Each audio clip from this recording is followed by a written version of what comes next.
Flory models, I'm Flory. Great week this week, been getting on massively with the models. Couple of things. First of all, obviously you see the Harrier here, this is what I'm used to building, and this is what I have been doing. So if you can actually see it, if I put it on the wing here, this is the scale we're to these days, okay? Most people go the other way and they build bigger things, but you see, it's the same aircraft, but this is the little tiny Diddy Harrier, which is, when you think about, normally I build this and now we're doing this. Slightly weird. Oh, let's pop that one out of the way.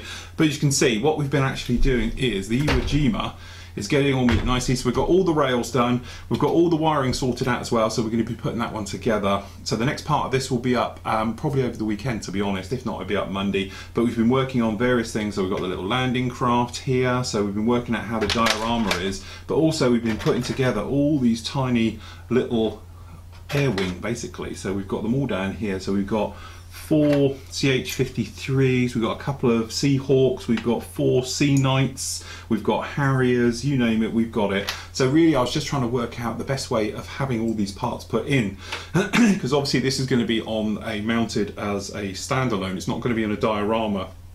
So we can only fit so many things in it, especially on the inside. So what I'm planning on doing is having the hovercraft on the back of the ramp just coming out. It's all going to be lit up so you can see it, with some bits of armour on it and artillery and perhaps a Humber, a Humber, something else like that on there. And then the air wing, we'll have a couple down here in the Harrier out on the sort of aircraft deck, and then the rest of them will be on the surface. Maybe even playing with some of the armour we can have, or certainly the Humvees we can have up on the deck being lifted by the Sea Knights, things like that. I don't know, still playing with it yet.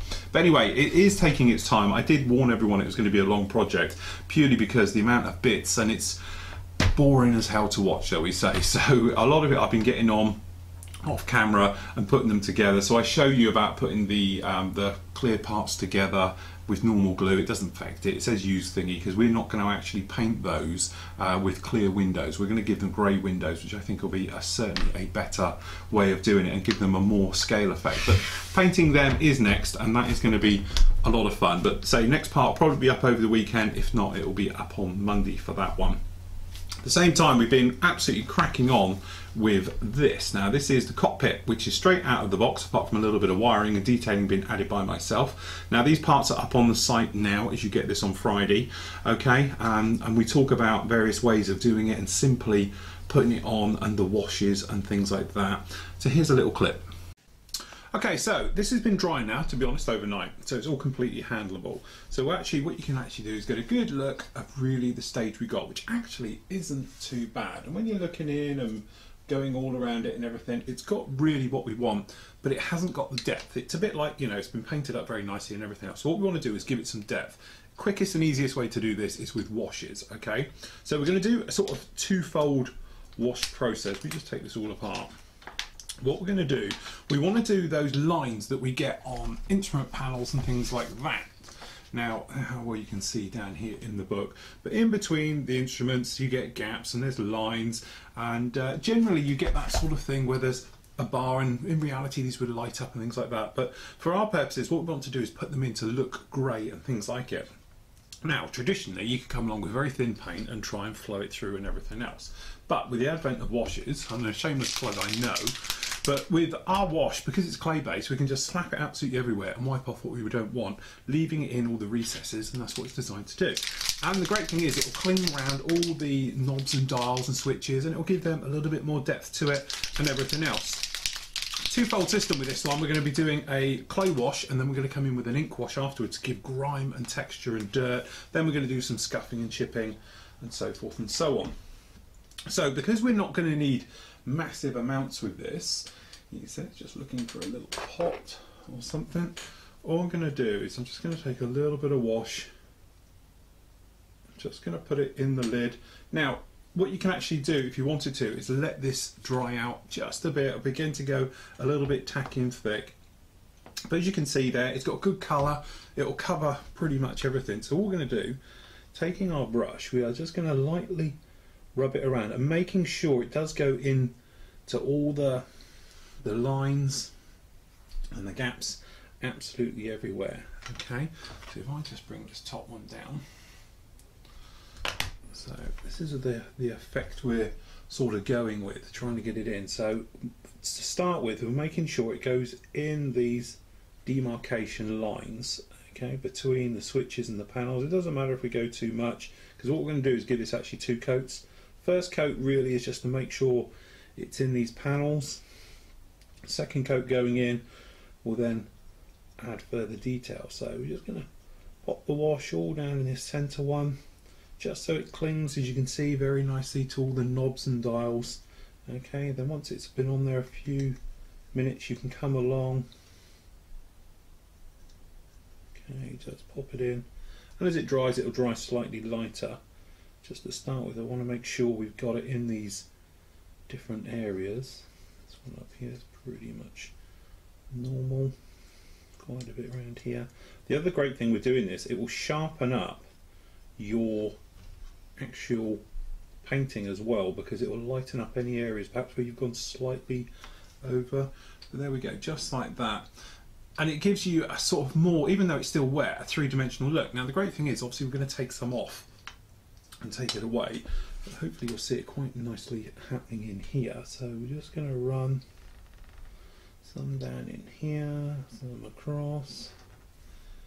Okay, we're just following the lines as they are, and you'll see the capillary action will just simply zip off. Now if you wanted to, you could leave this with minimal sort of cleanup, okay, and you get these going in, but how quick and easy is this? Okay, it saves a lot of messing around. Okay, but what we want to do is just going to pop it very lightly over these other areas, because we want to give it the effect of dust. So we want to do these, just give them a bit more 3-dimensional look.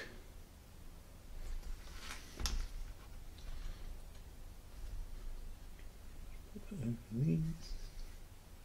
Now if you wanted to make it quite a faint look and not quite as strong, then by all means you can literally just thin it with just some water.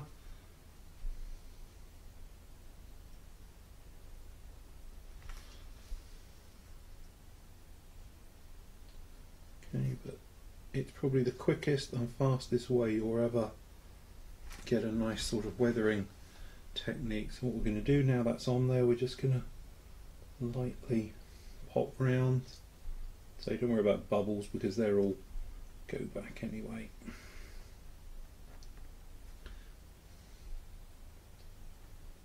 We're just trying to accentuate all the dusty bits.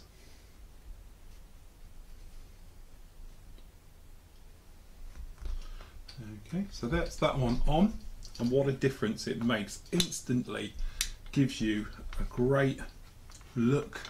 Okay, and if you wanted to, obviously you can leave it like that, a little bit strong for what we're looking for. Gonna let it dry, we'll knock it back a little bit, which we'll show in a minute.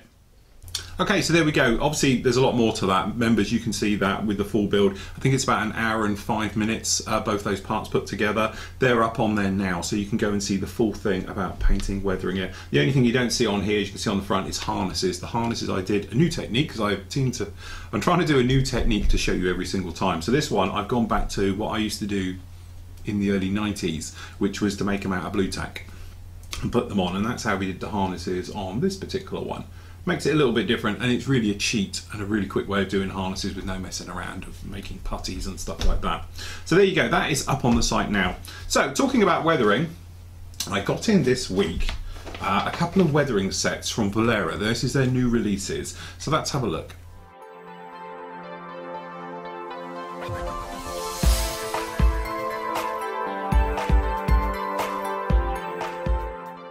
Okay, so weathering sets, been talking a lot about it on Flory models. We're talking about various different styles of weathering and things like that. And lo and behold, Vallejo, or however you pronounce it, have actually come up with a new range of weathering products just in time for Christmas. Okay, so first up we've actually got is their Model Air type range. This is their rust and chipping effects, which basically you're going to get in this set. You get 8 bottles, it's the 17mm stuff, and it'll be what you need to do any type of weathering. Okay, so in here you actually get, off of the box, we get our Standard Vallejo colour call out, which is getting absolutely massive these days. It's going on and on and on.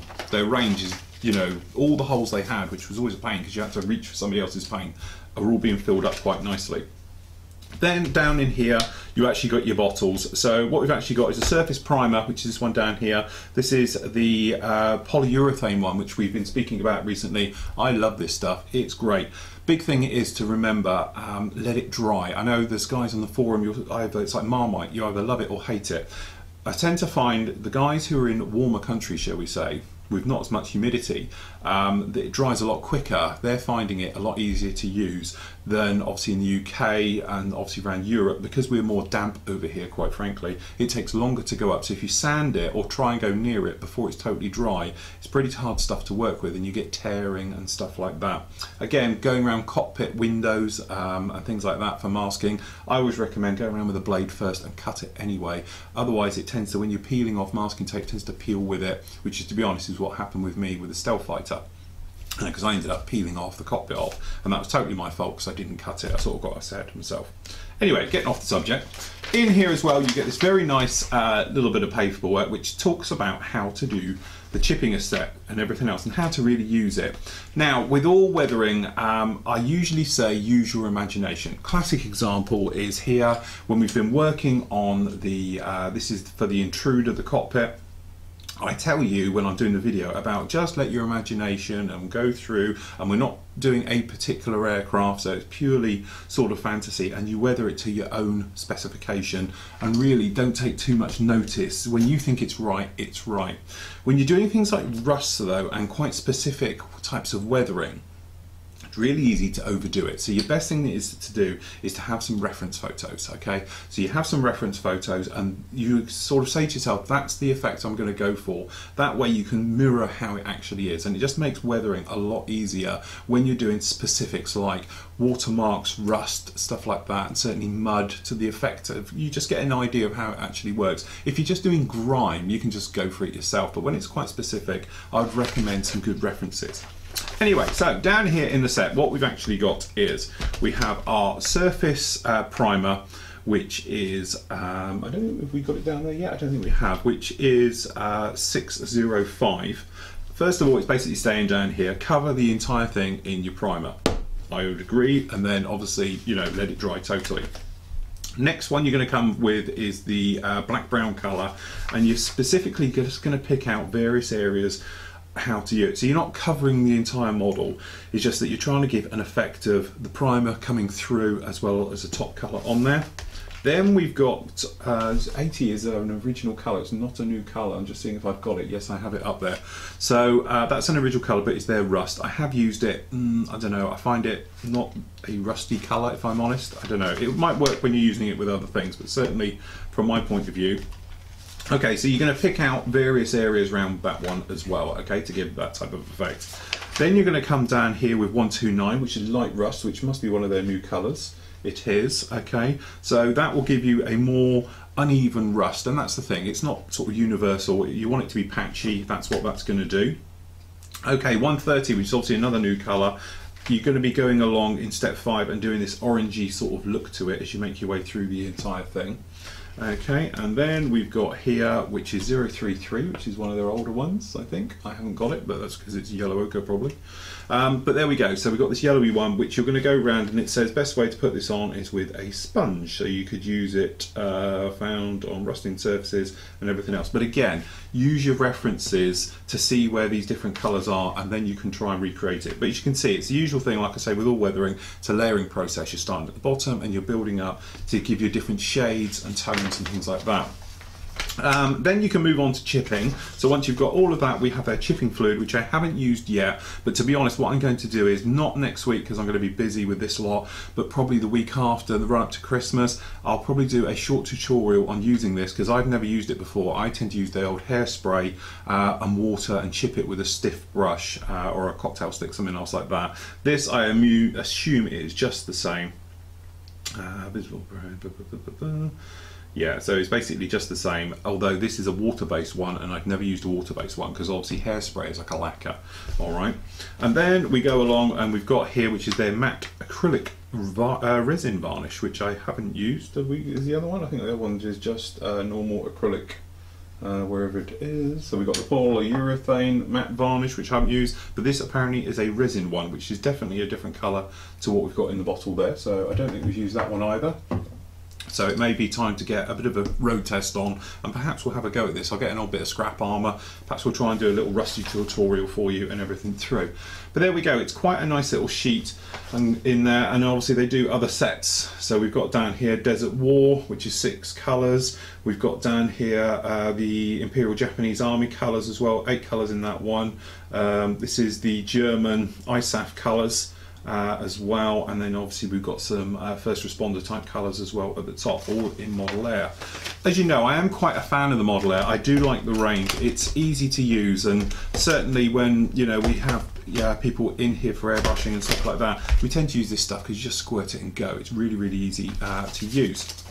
So I think if you haven't got any rusty colours at all, perhaps, and you're certainly you want to do the acrylic range of the Model Air, which we know is easy to work with, then maybe this is the set for you. It's not cheap because obviously you have got 8 bottles, okay, and I'm just seeing what it is. It works out £16 for the set. All right, so again, if you've got some of the colours in your range, they do them individually, so you might want to just go out and get them as individuals. But if you haven't got any of their colours, then certainly perhaps a set like this will work for you. On the other hand, we have Rust and Steel, okay? This is their other set. This is what they call their painting system. And it talks about obviously doing it. The difference between this one is the model colours set. So this is the white tops. Okay, so in here we've got the same obligatory colour sheet in there. We have a little booklet, which again is a step-by-step walkthrough of actually doing these. So in the set down here, you've got a little palette. So we've got down here, we've got a gunmetal silver. Now the big difference is, if you've never used them before, this is like trying to paint with Colgate. Really, really thick stuff. You need to thin it when you're airbrushing a lot, okay, which makes it extremely good value for money because you thin it tons, okay. Is it as good as Model Air? From a point of view, is if you're new to airbrushing, or certainly you're used to using Model Air, it does take a little bit of time to use this stuff. I use it. I've got some various really weird colours because they don't do it, like sky grey, they don't do, and things like that. So you have to have it in the Model Air version, but the Model Air, if you want their set, you're going to need a huge wall because they do literally thousands of colours. Okay, so anyway, we've got down here gunmetal grey. We've got down here the Basalt grey, which is the RLM 75. We've then got down here the burnt umber, which is RLM 8014. Okay, and as you can imagine, we're going through ones down here. Saddle brown, okay, which is federal standard equivalent apparently to 30111. And then in here we have red leather, which doesn't look very red leather to me. Give it a good old shake. Again, sticker washed stainless steel bolt in this, and then you'll find they'll work a lot better. And then again, so as you can imagine, we're similar to what's going on here, but if you're looking at the colours, they are nothing like we had in the other set. So we've got here the orange brown, okay, which is RLM 8023, and there is federal standard codes to these as well. And then we've got down here a clear orange. Which have I got the clear orange? Oh no, I've got fluorescent oranges and normals up there, I think. Okay, and then down, last but no means least, we've got their wash. Okay, this is their new formula wash. They call it the game colour washes. It's very similar, if you like, to my ink wash. The way that it works and does everything. It's quite nice, got a good flow, it goes absolutely everywhere. And you get this, which does come in a child-proof lid, which means you have to push to pull. Okay, and then very carefully, because I don't want to get covered, we have in here our pigments. So this is what they call their brown iron oxide, which I assume is, looking at it, is a mix of different colour pigments. It's not like a pigment, it's a mix which will give you a more uneven texture, which is what you want, to be honest. Then you get two of their little brushes. Okay, so these are the Vallejo brushes. So we've got down here, which is a 001 and a 004 little brush. These are flat-ended ones. Oh, pull them off. Quite soft. Okay, so you can actually brush paint this on or put it through an airbrush. Okay. So, can't get it back in. So let's have a look, see what you see. So it's saying about brush painting it, and there's a bit of demo here. They've got a little bit of pipe down here, which is quite interesting. So basically it's saying on about putting down the base colour, which is going to be this sort of steel colour down on here, and then you're going to come in with this is number 2. You're coming in with the burnt umber right the way over the top. Then you're going to put these rusty ones on. So what you're trying to do is distress it as you're putting it down. So you're not trying to universally paint it, you're keeping it all over the place. Once you've painted it all, you can pop a wash down, the sepia wash down, and then whilst it's wet, which I haven't tried before, you then sprinkle the pigment on top to give you the three-dimensional type of rusting, i.e. flaking and stuff like that. Never tried that. I don't think you can probably handle it afterwards. Alright, let the wash dry, move the pigment whilst it dries. And then you can then overcoat it with the acrylic aerosol spray varnish, which you don't get here, to put it all down. And that's the point where you probably lose all your weathering and your pigments, it will suck into it. So remember, a nice big dusty coat, do it from a couple of feet away, and put down multiple coats to seal it down instead of a nice one wet one, otherwise you kill your pigment.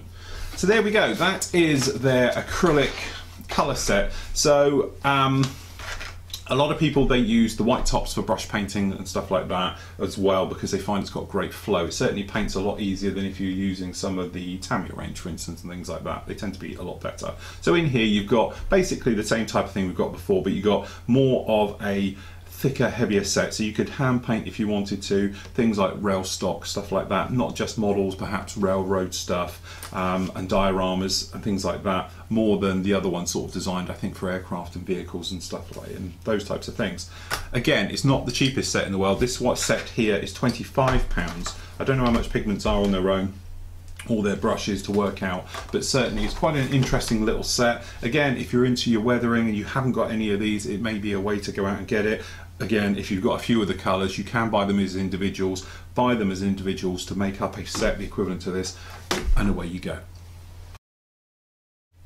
So there you go, the weathering sets. As I said, I'm probably going to give a run through on the, well, I might even do both. There's little mini tutorials.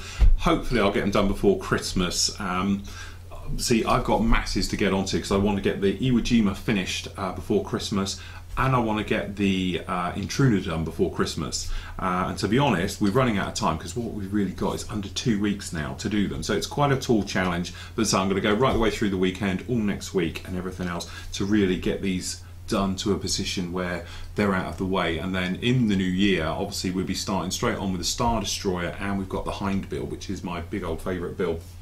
So we've got lots and lots going with it. I think really now I've done and played and made all these scratch buildy things now for the Intruder, that hopefully we'll be in a position now where it's pretty straightforward. The rest of it's going to come together. We've still got to detail up obviously the bays and the electronics things and stuff like that, but these are the ones where we spent quite a bit of time with it, really getting it to a level where it's really acceptable and we can move through.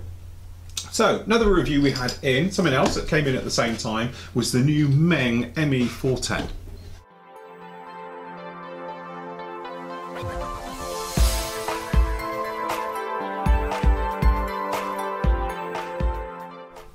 Okay, review time. New release this week, something which I know nothing about particularly, but I saw it and I thought something a little bit different, certainly an updated kit. And Meng seem to have, you know, over the last sort of year at least, sort of really spread their wings on what they do and everything else, and as a company seem to be really getting their act together. So I thought, right, new release, we'll go for it. So this is the Meng 1/48 scale. This is the Messerschmitt, the Me410, which was their sort of performance aircraft in a fighter and bomber role. So this one is this high-speed bomber, as you can see, very nice artwork on the box, as we imagine.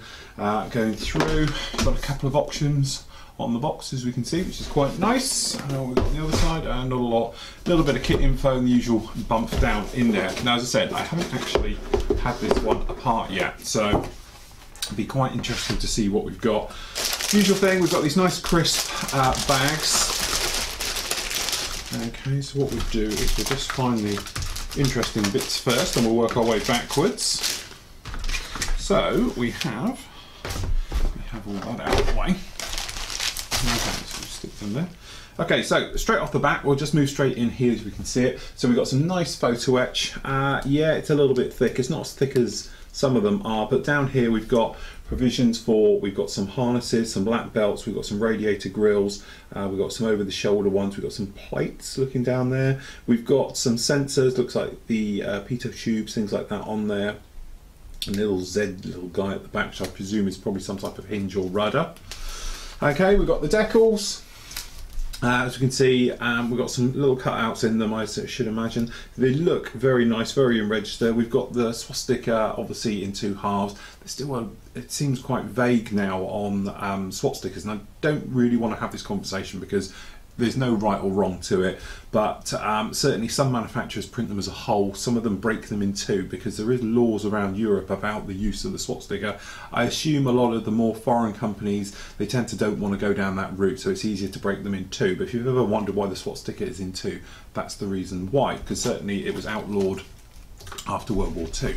So into the instructions, we've got the same thing. This is their LS range of things, which is the number 3 kit, and I must admit I'm not aware of what are the 1 and 2. So we've got the usual blurb on it about being called, it was the nickname the Hornet, about it, and in multiple languages you can see. Usual thing, so we've got call outs of what's it for, so you can actually have it as in KG 51 France 1944, or you can do it in ZG 1 1943 December in Sicily. And then we move on to the actual parts themselves going through. So quite nicely detailed, looks like it's going to be is the gun area. We've got the ammo chutes going in. We've got the photo etch being used for these lap belts, as we were saying about painting and putting them in. All looks quite nice. Then up further details of actually putting on the side panels, the instrument panel, the bulkhead going through, and then we're working to the rear part, where it looks like we've got the top of the fuel system back there as it all goes through. The seats going in. Instrument panel, and this is for the rear, which I presume is the sort of navigator, wireless operator, rear gunner, and everything else. These are which are the interesting bits, because these are the rear gun assemblies. Now these are on turrets, which the only way I can describe it is like an AT-AT walker or scout walker from Star Wars, the ones on the side. Okay, so I don't know if that's where old George Lucas got his inspiration from. But anyway, we got down here the control devices for the system, and these are these guns which go on the side and face backwards. Now I assume they rotate up and down, which gives you pretty much good fire control for the rear defence of the aircraft. Landing gear, then everything going in, as you can imagine. Then we've got some of the weaponry systems, so we've got some rocket pods here, some freefall bombs, and then rudder, and I assume, yeah, this is the photo etch we were looking at. So we've got some nice photo etch details going in at the top, and some other ones. Belly plates going in. Looks a little bit complex in its design, the way it goes through, but as I said, we haven't done it yet. What is interesting, which I didn't realise, this thing's got an internal bomb bay on the nose, which must have made the trimming of the aircraft after weapon delivery quite a handful to have it so far up the front. But certainly we've got a closable bomb bay, so you can either have it in the closed position or the open. Nice touch. Complicated glass working on this. We'll look at it in a moment, but as you can see, we've got multiple bits of glass going to be going in, and we have a choice then on the canopy set for the front and the rears. And then again, as you can see, more of that glass work going in. More about the undercarriage. The engines, nice little touch here. So we've got actually detailed engines, which could obviously be livened up and uncovered. I assume we'll have a look at that in a moment, see how they cover up. And again, you actually are making, we've got a bulkhead for the actual engine into the wings and everything going through. And yes, you can probably have them open, so you could have these, the cowlings off of the actual engine to actually expose it. It would be a nice little touch. Engine system going on, we've got the flaps and the ailerons going on there, more bombs onto the outside, sorry, the inner pylons if you like. Then we've got rockets on the outers. This thing's quite a beast when it comes to weaponry. Fitting of the gear, pretty standard, the rear housing to the engine. We've got, this is the radiator ducts obviously for the engine, talking about those going in, and then a mirror for the other side completely, as we'd expect. And then your wings get attached. So this is the ones we were talking about. So obviously you've got the standard colours. Funnily enough, these are actually called out in Vallejo paints, which is a little bit different. First time I've seen them in here called out with them. And then actually you do get, yeah, that's just the same replaced over. And again, the slightly different, the more the sort of freehand instead of the die cut mask system on there. And there's those guns on the side again as we go through. And then obviously there's your call outs, which is quite nice because you don't know the Vallejo colours. They've actually got them down here as in the RLM sets for them as well. So at least you don't have to go reaching for your conversion charts. So if we start this in some semblance of order, if we start at the bottom here. So we've got the wing set.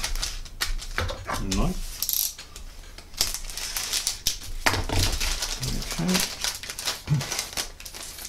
So we've spoken about their kits before, and as we've said, they really seem to be getting there with the level of detail, seems to be increasing with it, the accuracy, certainly flash point of view, things like that, which is said day to day, you don't expect it anyway. But this is sprue B, as we can see, and I will just drop this top camera down a bit instead of doing it digitally, it tends to be clearer.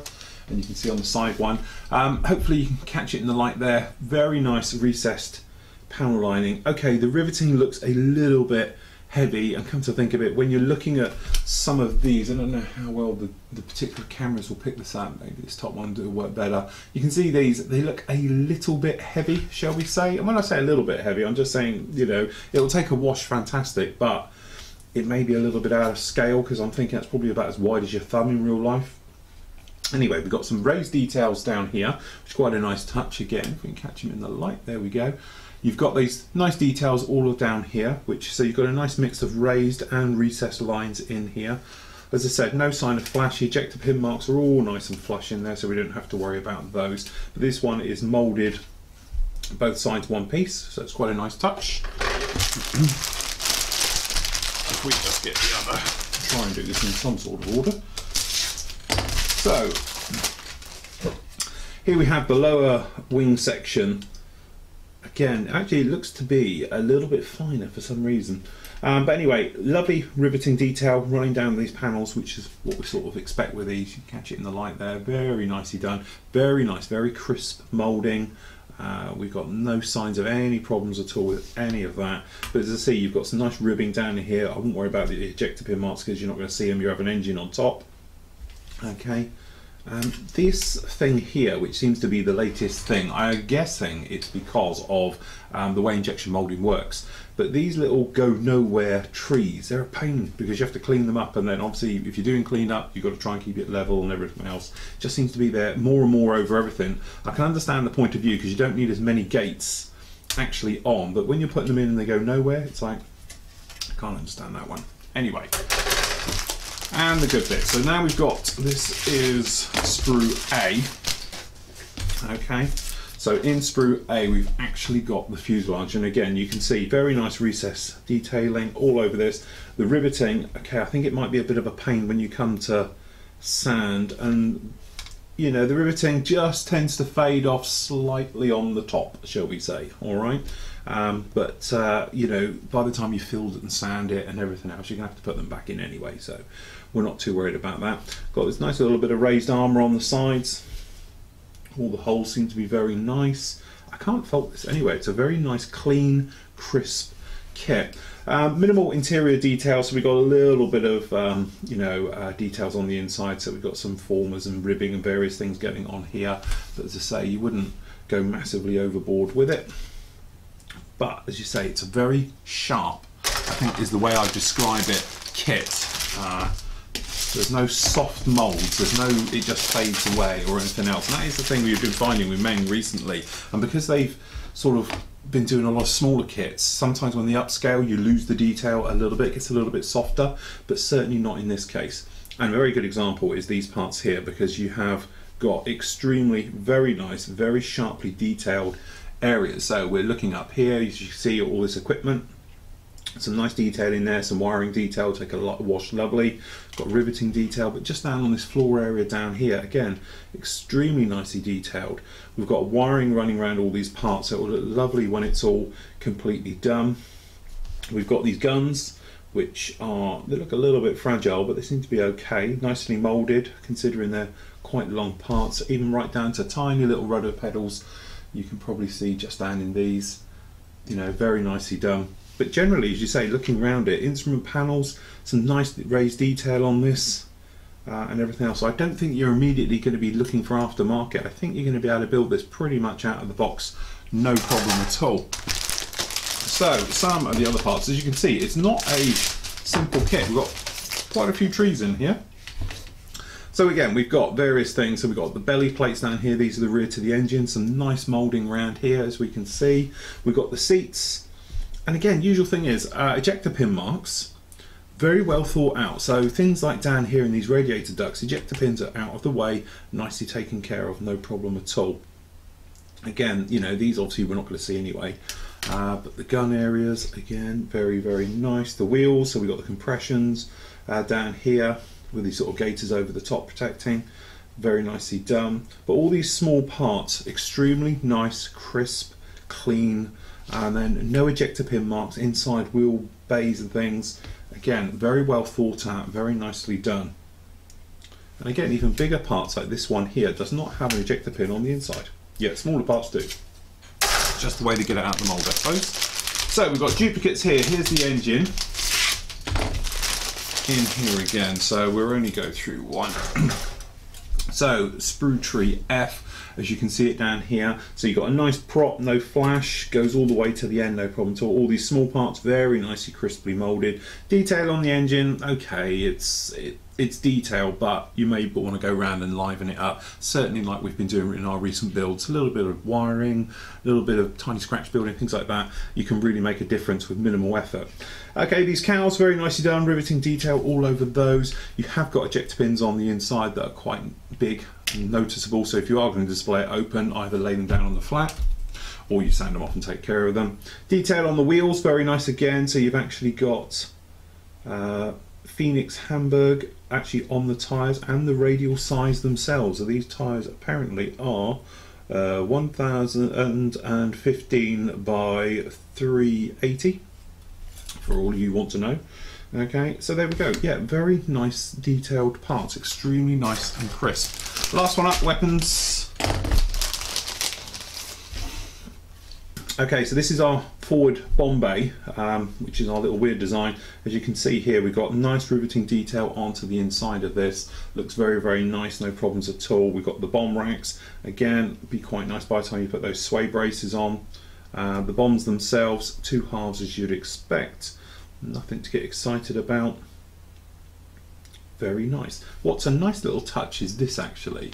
How well the camera can actually read this. We catch it in the light or side camera, whichever one. But as you can actually see, it says H7, H8, H8, H9 and H10, which actually are the sprues for it, but it's actually stamped on the part. So there is obviously a real reason why they are, because of the curve of the wing. So just to make sure you don't get them in the wrong order, they've actually put them on the part, which I've often said it would be very helpful when you get multiple things look the same, you know, if they actually just stamp them on, and lo and behold, they've actually done it.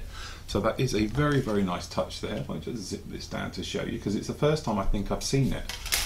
So there they are.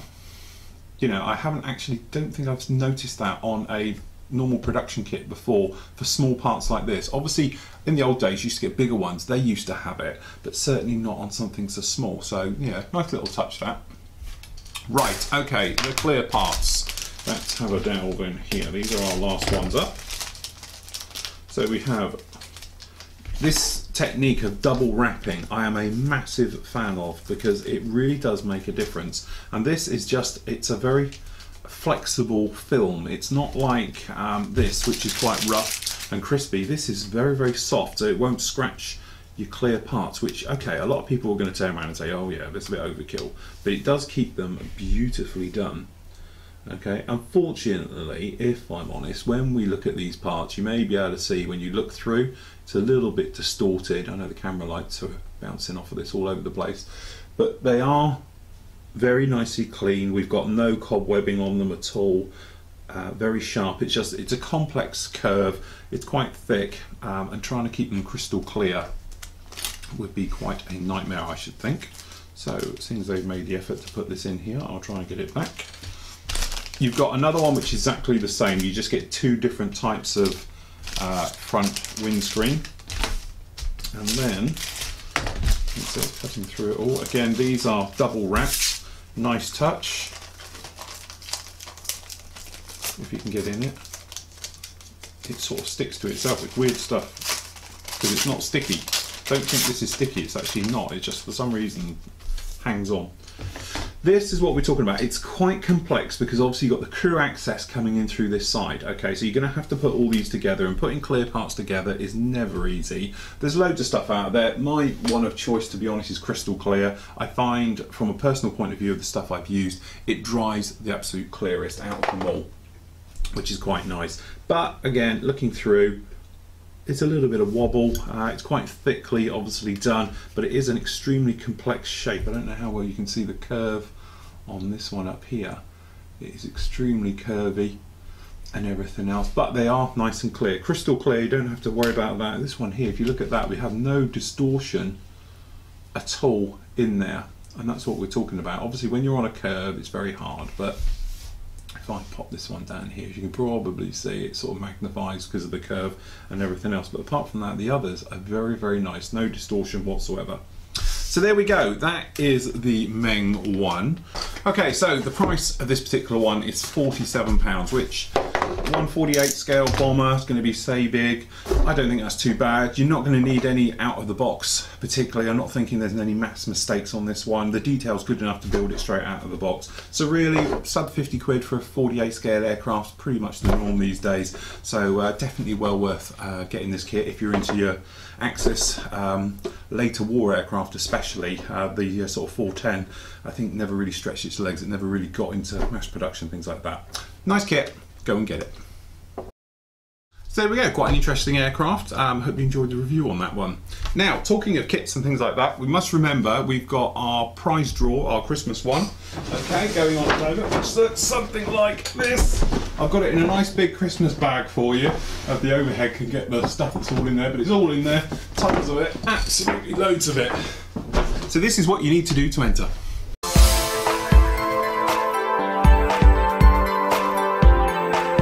Welcome to December's prize draw. Yes, Christmas one and New Year all sort of rolled into one, so it's got to be a little bit special. Plus the fact we actually forgot last month, with everything going on, I forgot to do it. So we thought we'd make it doubly, triply, quadruply up to you this month. So this month's prizes is all you can see right here. So we've got the Hobby Boss 1/32 scale Pershing tank. We've got the 72nd scale Fairy Gannet. We've got, we're all down here, the G91.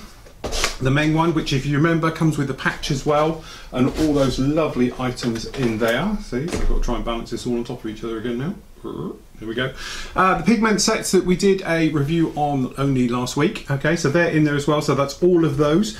Tucked away just behind here, you can't see, this is the complete US modern aircraft set for the Italeri paint range, which I do recommend. Been using them. They worked out really well. Some of the things we've been using a lot recently is the polyurethane range of bits and pieces by Vallejo. So we've got here, we've got the gloss, and we've got the matte finish, and we've got some of their primer as well.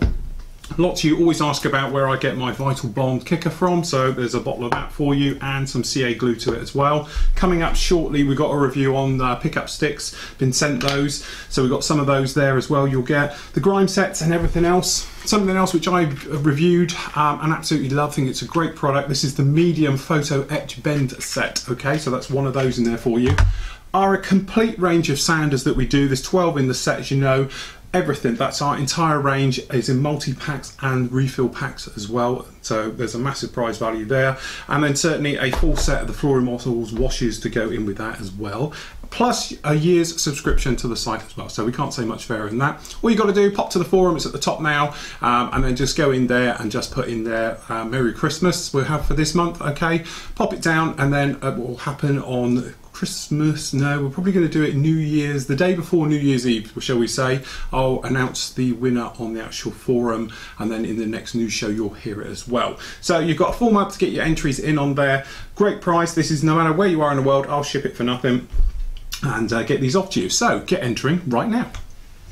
So there you go, get your entries in. Remember, just in the forum, we spoke about it last week and everything else. You can pop it in and away we go. Now, I had every intention of showing you this week about bending acrylic rods, but unfortunately I've lost my cameraman. Yes, my boy has gone out, so I can't do that because I've got no camera people here to hold the camera with the oven, but I will get that done some point this week, and then I'll get it, obviously you can watch it direct on the site, and I'll put it in next week's show. But I know a couple of you said you would and you haven't. Honestly, I will, but because obviously we need to move to the kitchen area, I need somebody to move the camera around, because trust me, with that stuff, when it gets warm, you have to just get on with it and do it. You don't have time to position cameras and do retakes. It's sort of one shot and get on with it. So there we go, that's really it for this week. I'm sorry it's a little bit short, but because I've been getting on quite heavily, I've sort of run out of time for doing the new show. But next week we'll be back up to full strength. So what I'm going to do, I'm going to leave you with some of your great entries and work that's been going on the site.